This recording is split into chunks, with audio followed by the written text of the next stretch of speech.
मैं doctor Atul Kumar Bhatnagar, department of chemistry, SRLS government PG college Kaladera से आज के इस ई लेक्चर में जो कि बीएससी पार्ट सेकंड के स्टूडेंट्स के लिए तैयार कर रहे हैं उसमें आपका स्वागत कर रहा हूं। सेकेंड ईयर में अपना यूनिट 4 का चैप्टर चल रहा था कार्बोक्सिलिक एसिड। उसमें अपन ने प्रिपरेशन तक कर ली।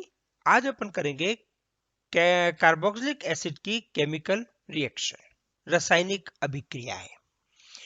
सबसे पहले तो ये जानना जरूरी है कि कितने प्रकार की अभिक्रियाएं कार्बोक्सिलिक अम्ल प्रदर्शित करता है, क्योंकि इसमें दो समूह है। कार्बोनाइल समूह की तो अभिक्रियाएं प्रदर्शित करता ही है, उसके अलावा इसमें एक OH समूह उपस्थित है जिसकी उपस्थिति के कारण कुछ अलग प्रकार की अभिक्रियाएं भी कार्बोक्सिलिक अम्ल प्रदर्शित करता है। वे कौन सी अभिक्रियाएं हैं कि जो कार्बोक्सिलिक समूह में सूत्र है COOH, ये उसका सूत्र है। अब इस सूत्र में जो अभिक्रियाएं प्रदर्शित की जाती हैं वो कार्बन ये ऑक्सीजन और हाइड्रोजन का जो बॉन्ड है इसके टूटने के कारण भी अभिक्रियाएं प्रदर्शित की जाती हैं। ये बॉन्ड टूटता है और इसे अपन कहते हैं OH बंध से के कारण टूटने वाली अभिक्रियाएं। इसी प्रकार CO ये बॉन्ड भी टूटता है जिसके कारण एसाइल सब्स्टिट्यूशन रिएक्शन कि OH समूह प्रतिस्थापित होता है और इसकी जगह कोई Cl ग्रुप जुड़ जाए, हेलोजन जुड़ जाए या कोई अमीनो ग्रुप जुड़ जाए, तो वो प्रतिस्थापनीय अभिक्रियाएं इस OH समूह के हटने के कारण होती है। उनको क्या कहते हैं? CO बंध टूटने की अभिक्रियाएं। अब ये कार्बोनाइल समूह है, इसके साथ जुड़ा हुआ कार्बन परमाणु ये है। ये कार्बन परमाणु ये कहलाता है अल्फा कार्बन परमाणु। अल्फा कार्बन परमाणु में जो हाइड्रोजन परमाणु जुड़े हुए हों, R की वैल्यू H भी हो सकती है, तो ये अल्फा हाइड्रोजन हो जाएगा। हेलोजन की अभिक्रिया कराएं और ये हाइड्रोजन यहां से प्रतिस्थापित हो तो अपन कहेंगे ये अल्फा कार्बन परमाणु पर हेलोजन की होने वाली अभिक्रियाएं हैं। यूजफुल रिएक्शंस है जो इंडस्ट्री में डिफरेंट प्रोडक्ट बनाते हैं, उनमें ये काफी हेल्पफुल रिएक्शन है। इसे कहते हैं अल्फा कार्बन परमाणु पर हेलोजन की अभिक्रिया से, हेलोजन की क्रिया से होने वाली अभिक्रिया है। अब ये जो पूरा समूह है COOH, इस पूरे समूह के हटने के कारण भी अभिक्रियाएं प्रदर्शित होंगी। ये जो है ना कार्बोक्सिलिक समूह, ये पूरा का पूरा, उसको कहेंगे कि ये यदि अपचयित हो जाए तो इसके अपचयन की अभिक्रियाएं। इसके अपचयन से क्या है? एसिड का अपचयन करते हैं एल्डिहाइड या कीटोन, उसका अपचयन करते हैं अल्कोहल, उसका अपचयन करते हैं तो एल्केन। तो ये सारी अभिक्रियाएं प्रदर्शित होंगी यदि इस समूह का अपचयन करते हैं। तो कार्बोक्सिलिक समूह के अपचयन से होने वाली अभिक्रियाएं ये चौथी प्रकार की है। और ये कार्बन कार्बन बॉन्ड जो है ये टूटे, ये कार्बन और ये कार्बन के बीच का बॉन्ड, तो उसके कारण होने वाली अभिक्रियाएं C बॉन्ड टूटने वाली अभिक्रियाएं कहलाएंगी। तो इतनी प्रकार की अभिक्रियाओं के अपन कुछ एग्जाम्पल लेंगे कि ये अभिक्रियाएं कार्बोक्सिलिक एसिड के द्वारा प्रदर्शित की जाती हैं। अब सबसे पहले अपन लेंगे OH बंध के टूटने से होने वाली अभिक्रियाएं। OH बॉन्ड से टूटने वाली अभिक्रियाओं में सबसे पहले धातुओं के साथ, यदि किसी धातु की, जैसे सोडियम हाइड्रोक्साइड है, सोडियम है, सोडियम धातु, इसकी क्रिया एसिड से कराई जाए, अम्ल से कराई जाए, तो ये वाला हाइड्रोजन ये रिप्लेस हो जाएगा और जो सोडियम है, सोडियम इस हाइड्रोजन की जगह आके ऑक्सीजन से जुड़ जाएगा। तो क्या बन जाएगा, RCOONA plus water plus hydrogen, hydrogen gas निकल जाएगी तेजी से। यदि यही अभिक्रिया धातु अकार्बनिक क्षारों के साथ करा दी जाए, तो जैसे धातु ने रिप्लेस किया है, तो NaOH में जो सोडियम है, ये सोडियम ये जाके जुड़ेगा ऑक्सीजन से, जैसे ऊपर धातु के साथ अभिक्रिया में जुड़ा है। और जो हाइड्रोजन है, ये वाला हाइड्रोजन ये जुड़ेगा इस OH से और एक अणु जलकर निकाल देगा। कंपाउंड क्या बना, RCOONA, ये वाला सोडियम इथॉक्साइड या सोडियम एल्कोक्साइड।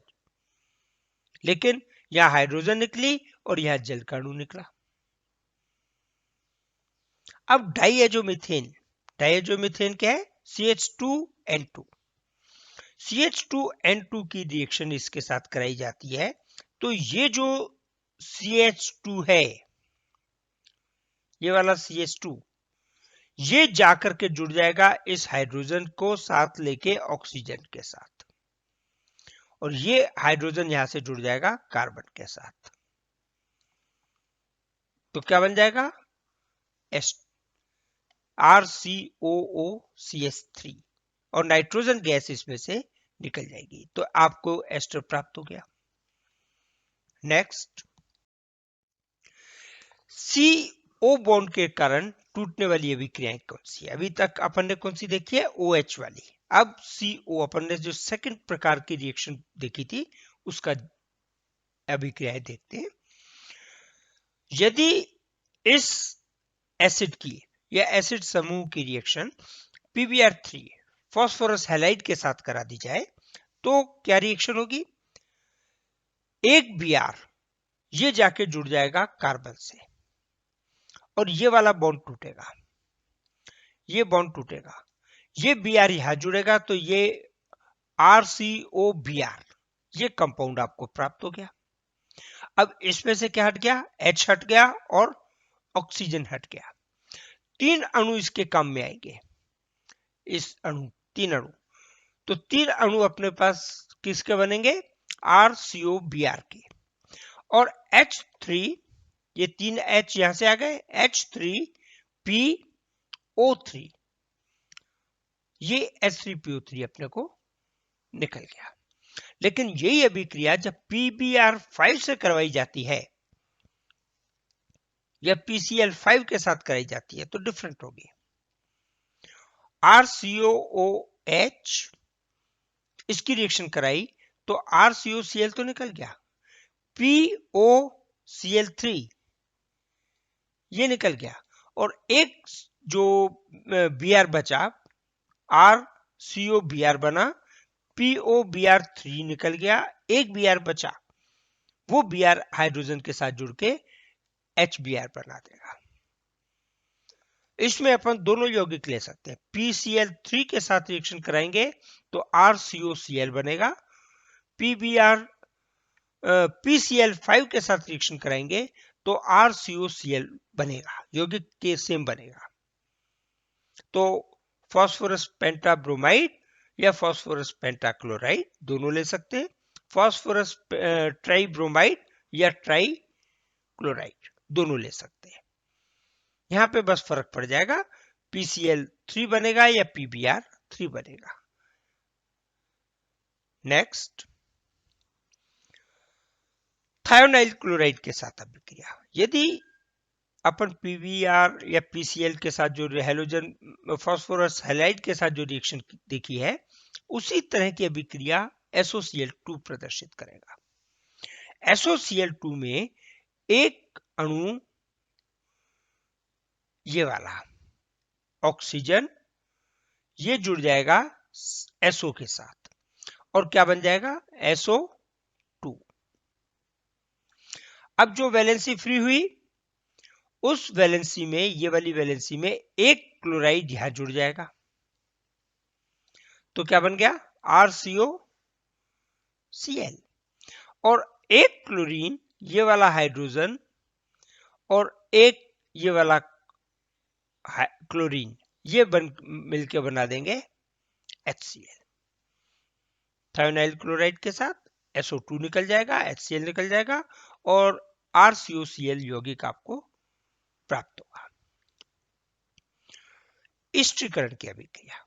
स्त्रीकरण की अभिक्रिया में क्या है, आपने पहले भी पढ़ी है अल्कोहल में। जब अम्लों को अल्कोहल के साथ गर्म करते हैं, कार्बनिक अम्लों को, तो अपने को ईस्टर प्राप्त होता है, एस्टर। और इसीलिए रिएक्शन को क्या कहते हैं, एस्टरिफिकेशन की रिएक्शन, एस्टरीकरण की अभिक्रिया। ये H, ये OH और ये वाला H, ये निकल जाता है, एक अणु जल का। और जो ऑक्सीजन है, ये ऑक्सीजन जाकर के जुड़ जाती है इस कार्बन के साथ, तो अपने को क्या बनता है, एस्टर। इसमें ये हटा दें, तो ये अपने को क्या बना, एस्टर। नेक्स्ट रिएक्शन, अमाइडों के निर्माण में अमाइड जो है वो एसिड से बनाए जाते हैं। CONH2 समूह जो क्रिएट किया जाता है वो इसी से करते हैं। अम्लों की अभिक्रिया कराते हैं अमोनिया के साथ में। अमोनिया के साथ रिएक्शन करके अपने को कंपाउंड जो बनेगा, अमाइड बनेगा। कैसे बनेगा कि ये अमोनिया ये इसके साथ जुड़ेगी और हाइड्रोजन नाइट्रोजन के साथ जुड़ेगा, RCOONH4। इसके ऊपर धन आवेश आ जाएगा और इस ऑक्सीजन पर ऋण आवेश आ जाएगा, अमोनियम सॉल्ट बन गया। इसके कारण आएगा ये नेगेटिव चार्ज, जो इसका इलेक्ट्रॉन युग्म है वो ये ले लेगा, नाइट्रोजन अपना इलेक्ट्रॉन युग्म देगा, तो एक इलेक्ट्रॉन एक्स्ट्रा हो गया, इस पे माइनस चार्ज आ गया, इस पे पॉजिटिव चार्ज आ गया। ये हीट करने पर, गर्म करने पर, यहां से 2 हाइड्रोजन और 1 ऑक्सीजन ये निकाल देगा, तो वाटर निकल गया। और ये समूह क्या रह गया, NH2। तो कंपाउंड क्या बना आपको, RCONH2, अमाइड ग्रुप आपको प्राप्त हुआ। इसके बाद नेक्स्ट लेते हैं, जो अपन ने अल्फा हाइड्रोजन देखा, उस अल्फा हाइड्रोजन पर हेलोजन की होने वाली अभिक्रिया है। ये कार्बोनाइल समूह है, इसके पास में ये जो कार्बन है, ये कार्बन अल्फा हाइड्रोजन है, अल्फा कार्बन है, और इसके साथ जो हाइड्रोजन जुड़ी हुई है वो अल्फा हाइड्रोजन जुड़ी हुई है। हालांकि ये जो एस्टर है उसकी तरह ज्यादा क्रियाशील नहीं है, लेकिन एक कार्बोनाइल समूह होने के कारण क्रियाशील है। जब ब्रोमीन की रेड फास्फोरस के साथ में अभिक्रिया कराते हैं और उत्पाद का हाइड्रोलिसिस करते हैं, जल से अभिक्रिया कराते हैं, तो अपने को क्या प्राप्त होता है, ये हाइड्रोजन हटता है, इस ब्रोमीन से HBr निकल जाएगा और ब्रोमीन यहां पे जुड़ जाएगा अल्फा पोजीशन पे, तो अल्फा हेलो एसिड, ये अपने को यौगिक प्राप्त होगा। और इस अभिक्रिया को हेल-वोलार्ड जेलेस्की रिएक्शन कहते हैं, नेम से पूछी जाती है। और वो अम्ल देते हैं ये जिनके पास अल्फा हाइड्रोजन हो। यदि अल्फा हाइड्रोजन नहीं है, इस कार्बन के साथ 3 एल्काइल समूह जोड़ दें, CH3 CH3 CH3, और हाइड्रोजन हटा दें, तो ये रिएक्शन हेल-वोलार्ड जेलेस्की रिएक्शन नहीं होगी। हेल-वोलार्ड जेलेस्की रिएक्शन उसी केस में होगी जब कम से कम एक हेलोजन एटम यहां पर हो। CH3 है तो तीनों रिप्लेस कर सकते हैं, CBr3 COOH कर सकते हैं। नेक्स्ट, कार्बोक्सिलिक समूह COH समूह जो है उसके अपचयन से, तो यदि लिथियम एल्यूमिनियम हाइड्राइड की टेट्राहाइड्रोफ्यूरेन की उपस्थिति में अभिक्रिया कराएं और उत्पाद का जल अपघटन कर दें H3O+ अम्लीय माध्यम में, तो अपने को क्या बना कंपाउंड मिलेगा, अल्कोहल, CH2COOH, इसमें से एक ऑक्सीजन हट गया, अपचयित हो गया ये वाला ऑक्सीजन, और इसकी जगह 2 हाइड्रोजन जुड़ गए यहाँ पे।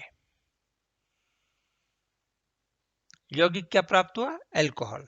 तो और भी अपचयन की अभिक्रिया है इसकी, एक अपन ने एग्जाम्पल लिया है कि यह अभिक्रिया अम्ल समूह के द्वारा प्रदर्शित की जाती है। अब कार्बन कार्बन बॉन्ड टूटने के कारण ये पूरा का पूरा बॉन्ड टूटे, ऑक्सीजन ये हटे, COOH समूह, तो RCH2COOAG सिल्वर कंपाउंड लेते हैं, उसकी रिएक्शन कराते हैं Br से। तो जो Br है वो Br डैश एक कोवेलेंट बॉन्ड Br इस पोजीशन में है, तो एक Br Ag के साथ मिलके क्या बना दिया? AgBr। जैसे ही AgBr बनता है तो जो ये समूह है, ये समूह कार्बन डाइऑक्साइड के रूप में बाहर निकल जाएगा।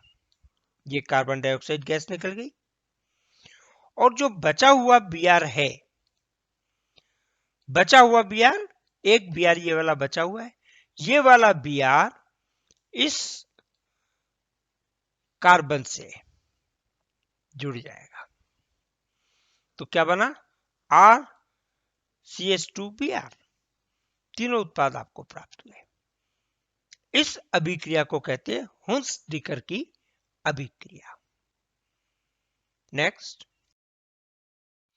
इसके साथ ही आपका ये चैप्टर पूरा हो जाता है, और इस चैप्टर के बाद में अब अपन लेंगे सब्स्टिट्यूटेड एसिड। जो अम्ल समूह में OH ग्रुप अपन ने पढ़ा, वो OH ग्रुप प्रतिस्थापित हो, उसकी जगह दूसरे समूह जुड़े, तो सब्स्टिट्यूटेड कार्बोक्सिलिक अम्ल कहलाते हैं। इसमें 2 समूह हो जाते हैं, एक कार्बोक्सिलिक समूह और एक दूसरा समूह। तो इसकी अभिक्रियाएं अपन करेंगे। अल्फा पोजीशन पे भी रिप्लेसमेंट होता है। तो कौन कौन से सब्स्टिट्यूटेड एसिड समूह बनते हैं, उनमें से आपके कौन कौन से कोर्स में है, हाइड्रोक्सी एसिड आपके कोर्स में है, उनको अपन डिटेल में पढ़ेंगे। इसके साथ ही आपका आज का वीडियो कंप्लीट होता है। Thank you.